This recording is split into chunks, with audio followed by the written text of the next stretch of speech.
Hi, and welcome to day 24 here in this month's writing of the scriptures at TorahFamilyLiving.com as we explore our identity in Messiah Yahshua. Well, today we're looking again in John chapter 15, looking at verses 14 through 17. So join me as we read this. And we want to pick up where we left off yesterday, where Yahshua says this in verse 13, "No one has greater love than this, that one should lay down his life for his friends." And then starting today's verse in verse 14, "You are my friends if you do whatever I command you. No longer do I call you servants, for a servant does not know what his master is doing. But I have called you friends, for all teachings which I have heard from my Father I have made known to you. You did not choose me, but I chose you and appointed you that you should go and bear fruit, and that your fruit should remain, so that whatever you ask the Father in my name, he may give it to you. These words I command you, so that you love one another."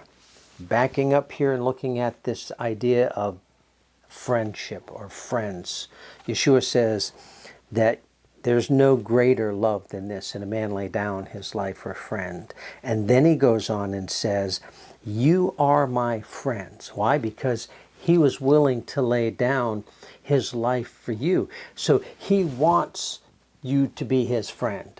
He's done everything on his part. But we know friendship is a relationship.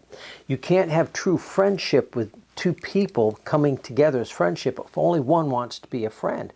We see this a lot in sibling rivalry, where you have one that works really hard on trying to have a relationship. I know for myself, I have an older brother, and I always wanted to be close friends with him because everybody looked up to him and respected him. He was a few grades higher than I was, and so I would always try to be in friendship with him and kind of hang around him and his friends, and he would always push me away.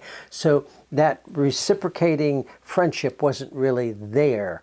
I mean, we have a great friendship now that we're both older, and there's not that hierarchy that's pushing around in civil rivalry when you're young like that. But now we have a good relationship because both of us have come to the table. Both of us come together and want to be friends at a different level, at a different junction in our life, and it's expressed. Here we see that having a relationship, a friendship, he sees us as a friend. He has already given his life for us. But for us, how do we show that? He says this, and again, it's the caveat here. It's that word if, which means it's conditional. He wants to be your friend, but do you want to be his? If you do, verse 14 says, "You do whatever I command you." And so now we have to ask ourselves, what did he command us throughout all of his teaching? Not just one specific place, but if we were to take it in context here, we would go back to verses 16, and it's the idea of keeping the commandments of Yahweh. "If you love me, keep my commandments." He even says that in chapter 14, verse 15. "If you love me, keep my commandments." This whole process brings us to the point where we're no longer servants, but we are now friend of Messiah Yahshua. He regards us as friend because we have gone from one state of what we were to what we are now. We are in a relationship with him. We have been grafted in. We have been adopted. We have been made heirs to the kingdom through and with Messiah, our heir. And these are important things for us to understand as we look at this. And the next important thing we see here, that there has to be a bearing of fruit. There has to be something that reflects and shows that this relationship is real. Am I willing to do the things that he wants me to do? And the fruit is by keeping the commandments. If you keep them, and it's all of them, it's not just some of them or the ones that we think are the ones. We have to go through the scriptures and find all of them, and to the best of our ability, do what we can when we can at the right moments. And those are so important to have this fruit. In verse 17, he says this, "These words I command you so that you love one another."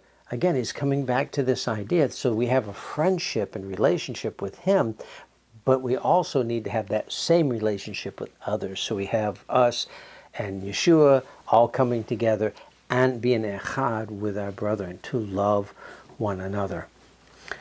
And again, we're reflecting on this and thinking about this. Wow, am I really a friend of Messiah Yahshua? Am I keeping the commandments that he has given us through his Father?